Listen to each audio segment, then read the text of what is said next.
Honourable member for Scarborough Southwest has the floor. Thank you very much, Mr. Speaker. And I rise this evening to speak about and in favour of my private member's bill, C-597, titled An Act to Make Remembrance Day a National Statutory Holiday, tabled in this House on May 14, 2014. This Act would seek to give Remembrance Day the same legal status as Victoria Day and Canada Day, the two legal holidays listed in the Holidays Act. The Act also contains a second clause seeking to codify that on Remembrance Day, the flag of the Peace Tower be flown at half-mast. Now, later in my speech, I'll come back to that second clause and elaborate on deliberations with my fellow MPs from all parties in that regard. Now, Remembrance Day has also always been a very special day and had special meaning to me and my family. Like so many other Canadians, we cherish the commitment made by the brave men and women who have donned Canada's uniforms since even before our founding as a nation. It has great personal meaning for our family and shaped our personal history, starting with my great-grandfather, Harold Riley, who served in both World Wars. My great-grandmother immigrated to Canada as a First World War bride. That service continues through to today, with family members who did tours in Afghanistan. Our story, though, is hardly unique. Our country has been blessed by the courage and dedication of generations of armed forces personnel who have stood and fought and died or come home broken to defend Canada, Mr. Speaker. I'm far from the first to suggest making Remembrance Day a national statutory holiday, and currently 6 provinces and 3 territories already have legislation in place to make November 11th a holiday. Indeed, similar versions of this bill have been introduced in previous parliaments by the current member for Hamilton Mountain, at the behest of her local legions, and by former Conservative MP Inky Mark. Now, my bill varies from previous incarnations in a small but substantial way. Other versions called for there to be a day off on the Friday before or the Monday after when November 11th falls on a weekend. Before introduction, I removed this clause because to me, the 11th is the 11th is the 11th. Canadians I've spoken with wish to be able to attend ceremonies, to pay their respects, and engage in this important act of remembrance. Now, earlier in my speech, I said I'd come back to that second clause, to have the flag flown on the Peace Tower be flown at half-mast. Now, to most Canadians, that clause would seem entirely reasonable, as it did to me until recently. Now, during several discussions with colleagues from all parties, the issue of protocol was raised. Now, this clause, as written, does not allow for the flexibility so the flag can be lowered at half-mast at a specific time of day, like 11 a.m. Nor does it allow protocol to evolve as times change. It would also be unnecessarily complex to attempt to enumerate the facets of protocol so as to properly capture the sentiment and meaning conveyed by this clause. And as such, should this bill pass second reading, I will wholeheartedly endorse an amendment at committee to remove this second clause. There are also arguments, of course, against making Remembrance Day a national statutory holiday. Many businesses fear a loss of revenue or additional payouts, and that is worth considering. I was, however, pleasantly surprised in discussing the issue with many local businesses and several nationwide operations that many do also favor its implementation. Some believe productivity would increase if their staff had another day off. Others have family members who served, and they'd like the opportunity themselves to attend services and honor them. And a few weeks ago, I was speaking to a CEO who said to me, consumers only have so much money to spend, and if they can't spend it today, they'll spend it tomorrow. Now, to me, the most compelling argument I've heard for not making November 11th a statutory holiday is the one that kids should be in school to observe services. And this is indeed a very compelling argument. However, I'm drawn back to the provinces where it is already a holiday, like in Newfoundland and Labrador, where kids learn about it during the week leading up to the 11th, and on the 11th, they can put what they've learned into practice. I'm also drawn to what happens here in Ontario, where it is not a statutory holiday, though it used to be. When November 11th falls on a weekend, Mr. Speaker, Now, most schools have services the last school day before the 11th. And at our local cenotaph in Scarborough, every year a class of kids from Cliffside Public School comes to the ceremonies and they sing in Flanders Field. It would be a shame to lose that, Mr. Speaker. I believe that they will still continue to do that given the opportunity, and that they would bring their parents along to see them.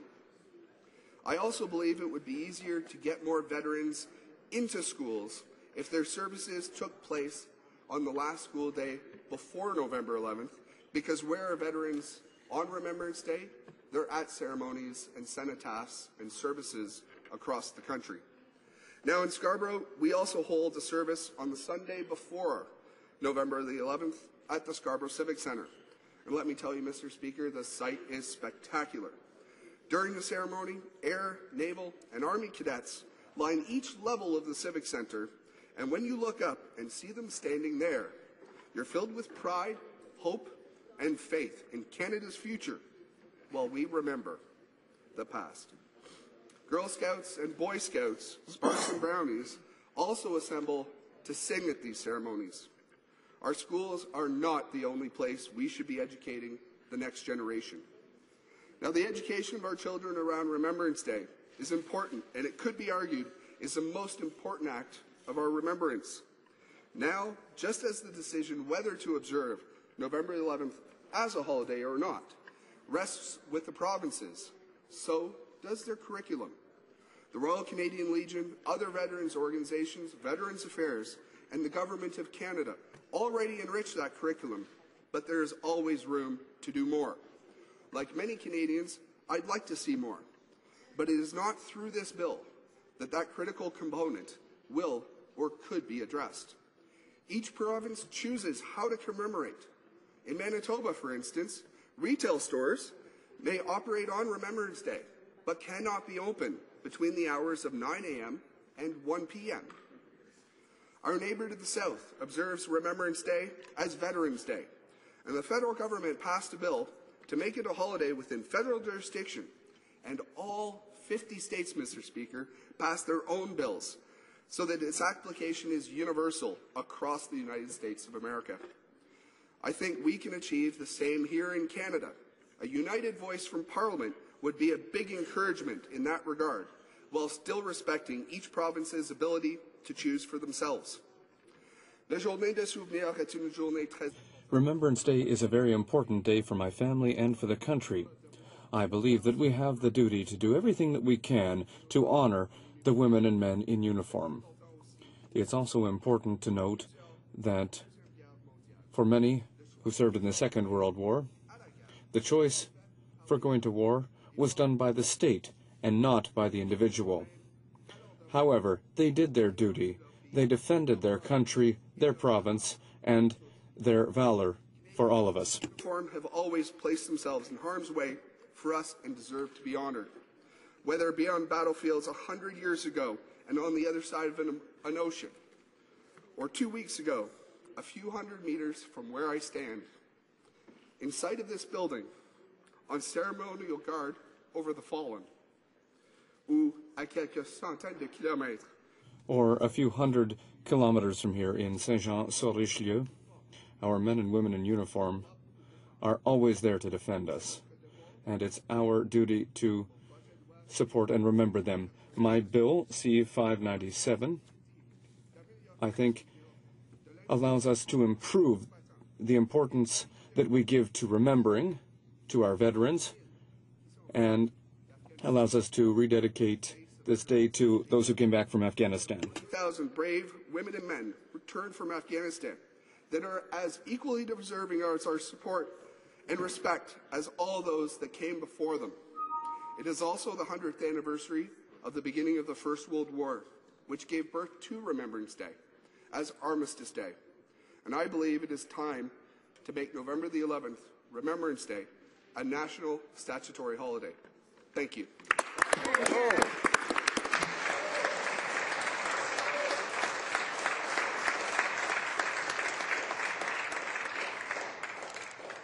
Questions and comments? Questions et commentaires. The Honourable Parliamentary Secretary. Thank you, Mr. Speaker. I'd like to thank the honourable member for his passionate remarks here today. My question relates essentially to something he outlined in his remarks, which is this is an area where there can be federal legal holiday and provincial recognition of a statutory holiday. I'm wondering if the member has consulted the provinces that currently don't have it as a statutory holiday, and perhaps any indication he can give to this House on whether this bill would be meaningful on them making a decision with respect to their jurisdiction.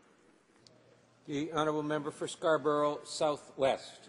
Thank you very much, Mr. Speaker, and I can certainly say, at least in the case of the province of Ontario, throughout the years, in many different instances, I have had informal discussions with others, and even with members of this House from provinces where it is not a statutory holiday. I have spoken to them. But, Mr. Speaker, I don't like putting the cart before the horse, and as such, I'm hoping that we can get this bill through second reading to provide some momentum before I go and actually speak to the provinces officially in any kind of capacity. Thank you. Questions and comments? Question commentaire. The honourable member for Guelph. The member from Scarborough Southwest for his sentiments and bringing this motion. Anything that raises the profile of the plight of our veterans, the effort they made on our behalf, is important to all Canadians, and particularly our veterans. I also have a question about his consultative process, and I'm wondering if he had the opportunity to speak to any of the legions or NVETs or any other organizations representing veterans to see what their input is about making it a statutory holiday as opposed to a holiday.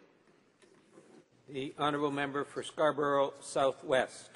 And I thank the member for that great question. And absolutely I have. That is why I spent a good portion of my speech speaking about the education of our children, Mr. Speaker, because when talking to veterans and to the legions in particular, and Dominion Command, their primary concern is the education that our children receive. And of course, I mean, the legions participate in great local programming. I know in Scarborough, our local legions every year have an arts competition where the kids in schools make drawings and where every year they pick a poem and a drawing that then gets brought to the Scarborough Civic Centre and read aloud and displayed.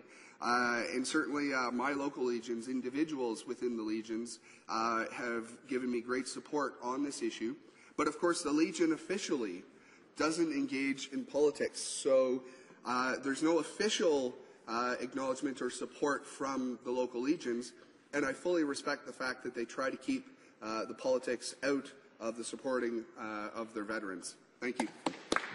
Questions and comments? Question commentaire. The honourable member for Sandwich Gulf Islands. Thank you, Mr. Speaker. I want to thank the honourable member for Scarborough Southeast for a very moving tribute to what just occurred recently here in Canada and for linking the importance of Remembrance Day being observed as a holiday. I'm supporting his private member's bill. I think there may be details to sort out about exactly how we describe this holiday, but getting it to past second reading, getting it into committee, and pursuing some of the details, I think is secondary to the general point that we should have Remembrance Day as a national holiday. The honourable member for Scarborough Southwest. You have about a minute. Thank you very much, and I thank the member for support of this private member's bill. And certainly, of course, the devil is always in the details with whatever piece of legislation we're passing. Now, the interesting thing here, Mr. Speaker, is, of course, the federal government and most federally regulated businesses and institutions already observe Remembrance Day as a statutory holiday. The banks, for instance, are closed. The federal government is closed. And in the province of Ontario, even though it is not a statutory holiday, the provincial public sector is shut down that day, obviously the exception of essential services and schools. So I think we already do observe it federally for the most part. This would bring it to the parts that don't currently have it listed and, of course, provide, I think, encouragement to the other provinces to always strive to do better and to do more. Thank you. Resuming debate, reprise de débat, the Honourable Parliamentary Secretary to the Minister of International Trade. Thank you, Mr. Speaker. It's my privilege to rise today to speak on behalf of the government on Bill C-597, and particularly at this time when all members of this House are wearing the poppy. I think it's important for us to debate Remembrance Day, its role in our country, and how we should remember, both here in our nation's parliament, but in the cenotaphs scattered throughout the hundreds, if not thousands, of small towns and cities across the country as an act of remembrance. So I'd like to thank the member for Scarborough Southwest for bringing this debate to the House today. And as he knows, the government supports the intention of this bill with some amendments that we have spoken with the member on throughout the process. And I would like to thank him for sharing his personal reflections on what Remembrance Day means to his family, and indeed he showed this House that the events of a few weeks ago in this city still reverberate deeply within the nation and with the members of this House. And it's interesting, Mr. Speaker, because we're debating Remembrance Day in a very important solemn day for our country that actually wasn't Remembrance Day when it first came to Canada.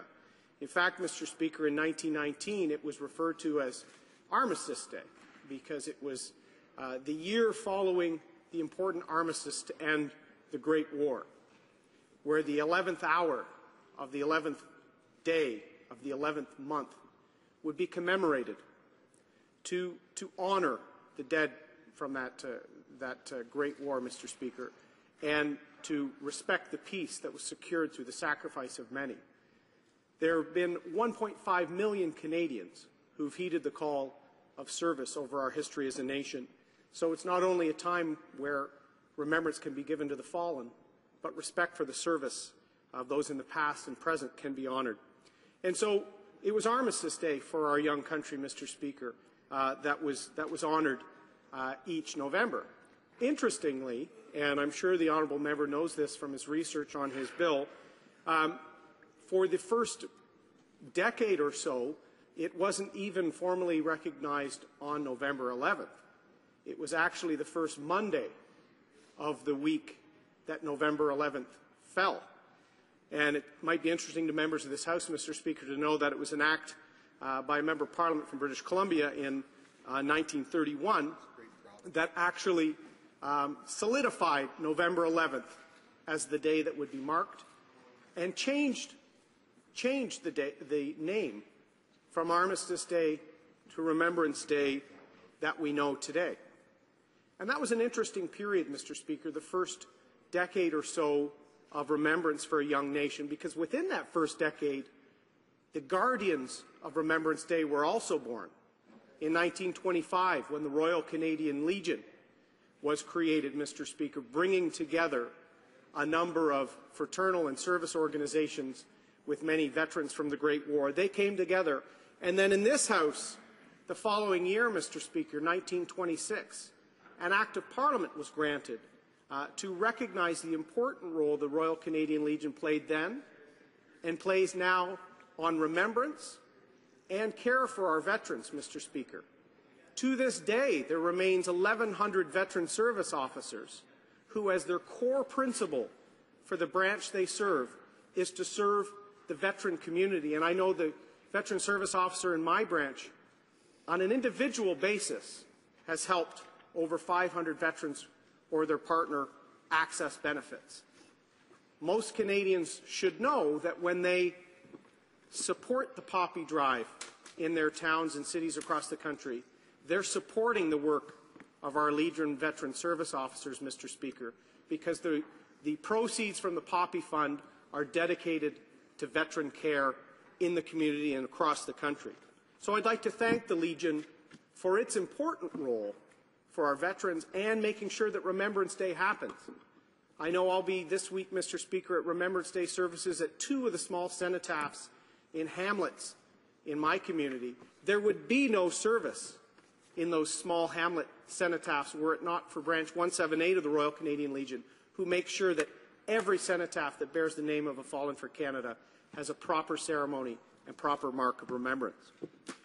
Mr. Speaker, a few years after, 8 years in fact, in 1939, after Remembrance Day as we now know it was brought forward by this federal House, our National War Memorial was unveiled. And it was struck 2 weeks ago, Mr. Speaker, attacked for what it represents to our country. And we're all still shaken with the death of Corporal Nathan Cirillo, who was performing an honorary guard there to show respect for the fallen commemorated by that memorial and by the Tomb of the Unknown Soldier. And there's 22 figures that adorn our National War Memorial that represents the commitment of Canada as a young nation to the Great War and then subsequently to the wars that followed, Mr. Speaker.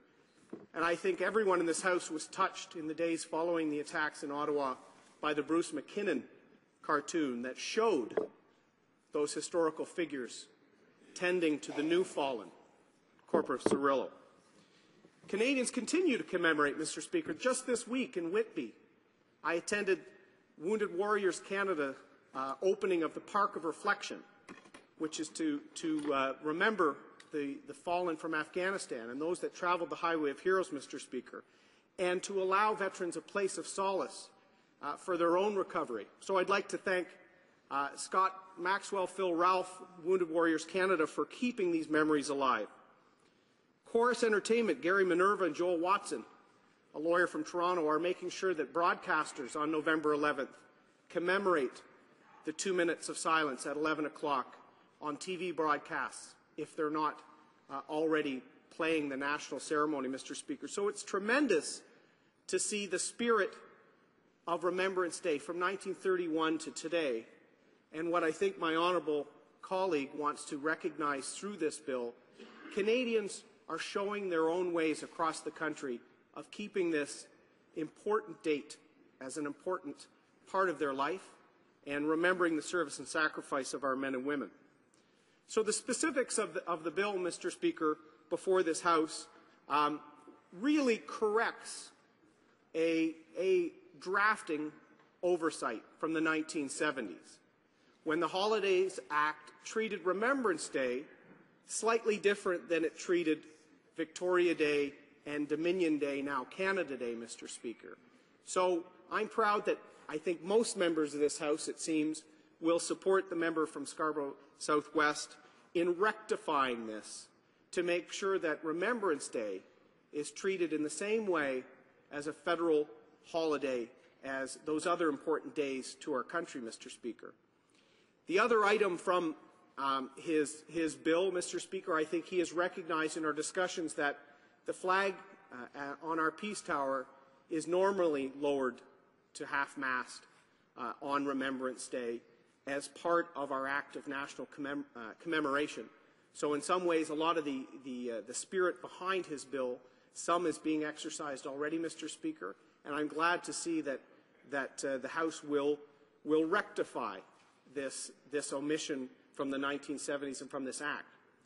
And what's interesting, Mr. Speaker, and the member addressed this in his remarks to the House, is across the country there are 6 provinces and 3 territories who also grant statutory recognition to Remembrance Day on a provincial level.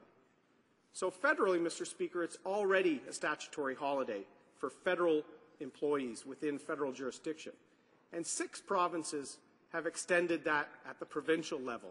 And it seems like the member's hoping that the remaining provinces might take this rectifying of the language on a federal level and recognition of the importance of Remembrance Day to our country as an opportunity to visit their decisions on a provincial level, Mr. Speaker. And if that's the case, I think it's a good exercise. In my time in uniform serving this country, Mr. Speaker, I had the benefit of living in 2 different provinces where it was handled in different ways. And while I was in Nova Scotia, serving with 423 and 406 Squadron, that province had a provincial holiday as well. And you saw larger numbers at the cenotaphs, and that's good. Whereas in Ontario, it was not a provincial holiday. There is merit, as he recognized, to the argument that it is good to have students in school learning about this process. And I know the Ontario legislature visited this issue in the late 1990s and decided not to proceed provincially with a statutory holiday for this very reason, so that they knew that students would be learning about Remembrance Day within the school, Mr. Speaker.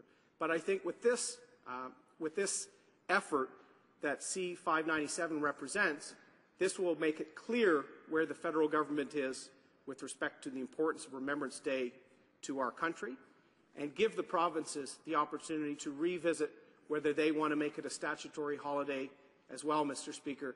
At this time of year, if anything, I hope that this bill reminds Canadians that they need to wear a poppy, they need to get to a cenotaph, and make sure that we remember the people that fell for our country and hold the significance of the date dear to our hearts.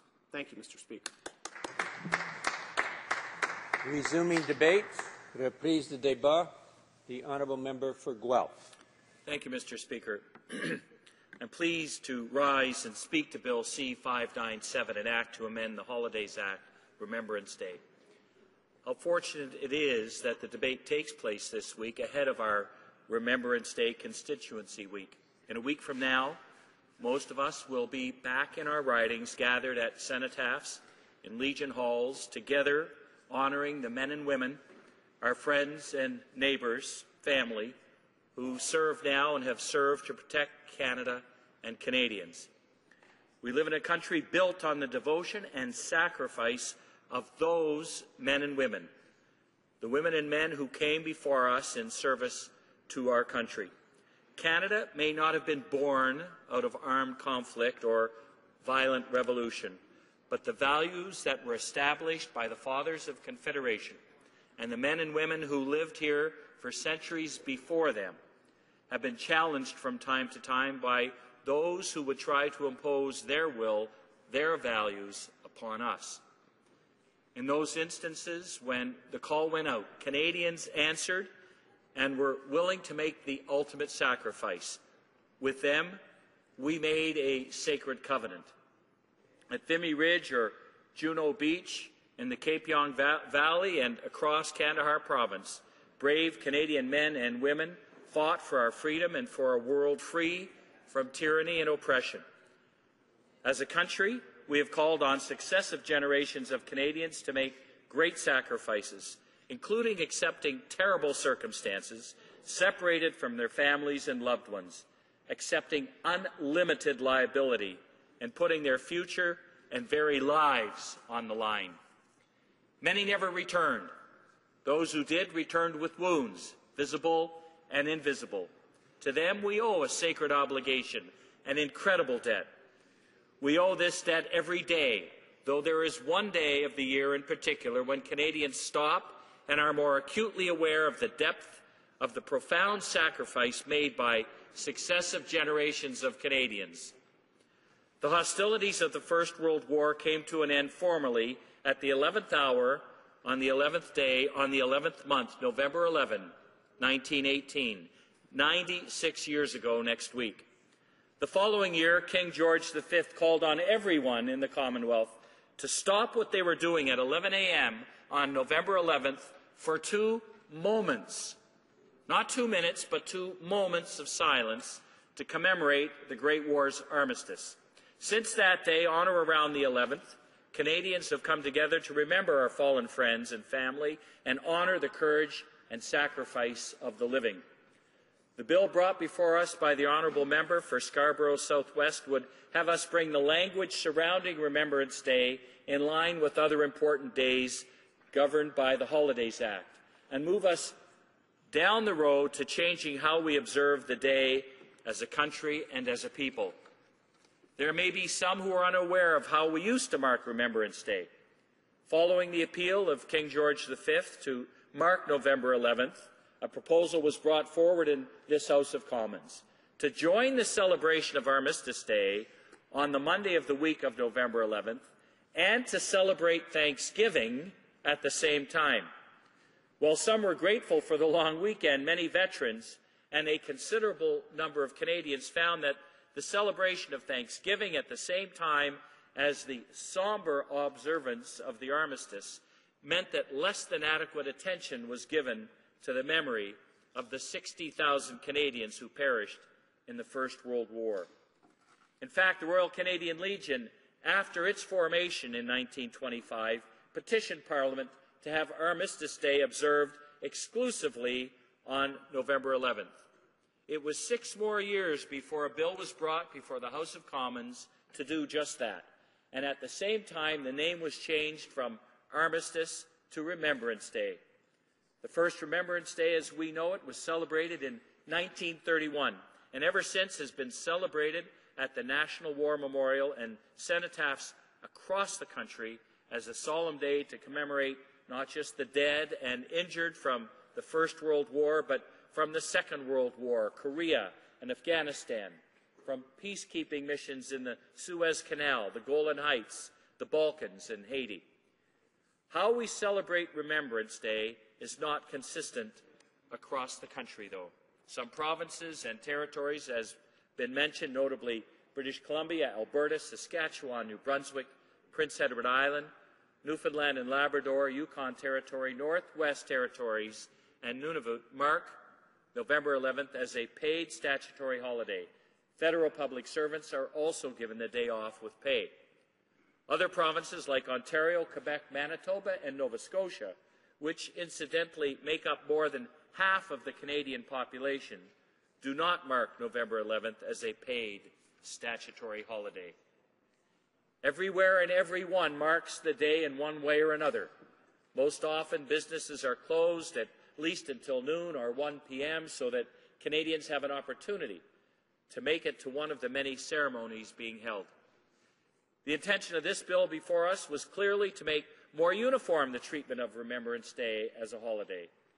By asking for it to be observed, much like Canada Day, it was clear the sponsor hoped to make it a statutory holiday so that all Canadians would have an opportunity to attend a ceremony and reflect on the importance of the day.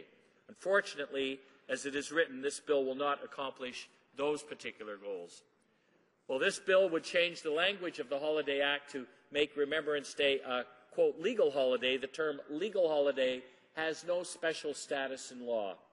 The administration of holidays in Canada is accomplished through various pieces of legislation at both the federal and provincial level, as was noted earlier, which include but are not limited to the Canada Labour Code, the Federal Interpretation Act, the Excise Act, etc. I admire the intent of this bill, as I admire any opportunity we have to make the observance of Remembrance Day more special and more accessible to Canadians. Whether we're ready for the day to be celebrated as a statutory holiday again across the country is a different matter. Veterans groups with whom I've spoken have some reservations. On one hand, they support any effort to increase awareness and elevate the importance of Remembrance Day to Canadians. However, as has been said, there are concerns with the side effects of a statutory holiday. A day off work and school might not lead to more Canadians attending ceremonies, but instead just take the day off of work. Kids likely learn more while at Remembrance Day ceremonies at school, and on those rare occasions where the date would fall on a Sunday, giving a Monday off would seem out of the spirit of observance. What this bill does accomplish is to lay the groundwork for a greater conversation about how we celebrate Remembrance Day. What greater time than now, this year, when after the events of 2 weeks ago, when Corporal Nathan Cirillo was senselessly slain at Canada's National War Memorial and Warrant Officer Patrice Vincent killed outside of where he worked, to consider how we celebrate. There are no longer any generations of Canadians untouched by war or conflict. More and more people make their way to ceremonies. Perhaps it is time to discuss how we might make it easier for Canadians to do so. What greater time than the 100th anniversary of the start of the First World War to give ample consideration to how we commemorate our Canadian Armed Forces and veterans, and how we observe our sacred obligation to them. Mr. Speaker, we agree with the member from Scarborough Southwest with possible amendments respecting protocol and the flying of Canada's flag at half-mast. And, Mr. Speaker, proudly, I support this bill because I believe it is the start of a much greater conversation. Thank you, Mr. Speaker.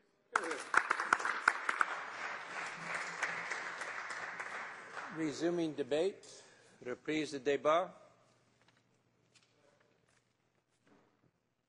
The honourable member for Scarborough Southwest has a 5-minute right of reply.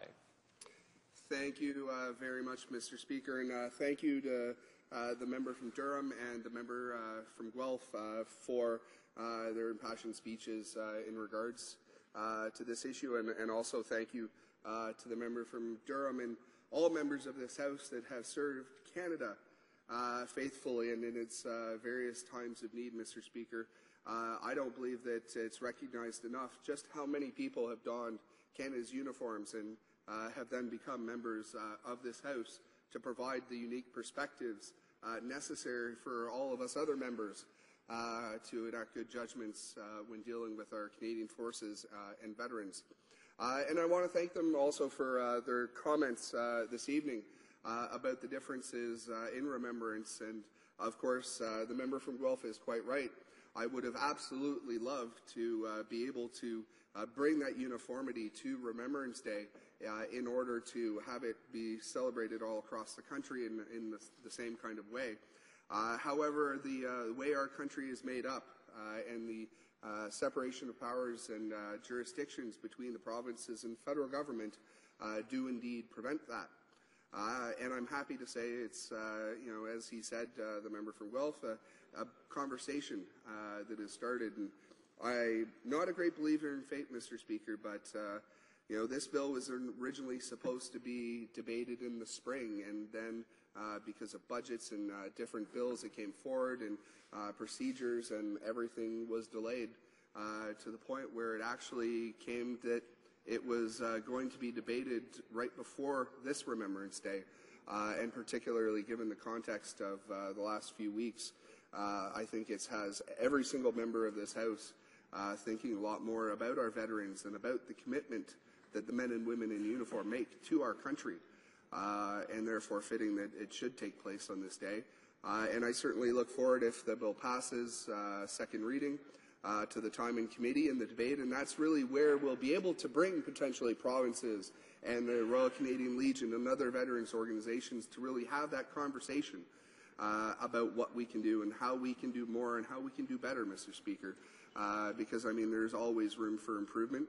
And I'd just like to thank every member of this House so far for coming together in support of this bill.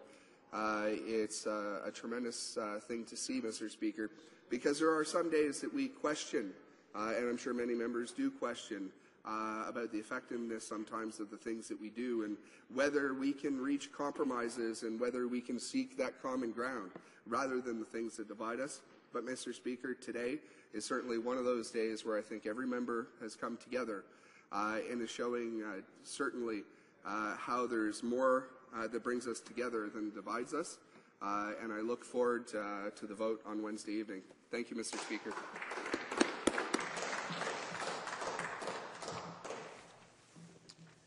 The question is as follows. La question est la suivante. Mr. Harris, Scarborough Southwest, seconded by Mr. Chicon, move that Bill C-597, an act to amend the Holidays Act, Remembrance Day, be now read a second time and referred to the Standing Committee on Canadian Heritage. Is it the pleasure of the House to adopt the motion? Yes. All those in favour of the motion will please say yea. Yea. All those opposed will please say nay. Nay. In my opinion, the yeas have it.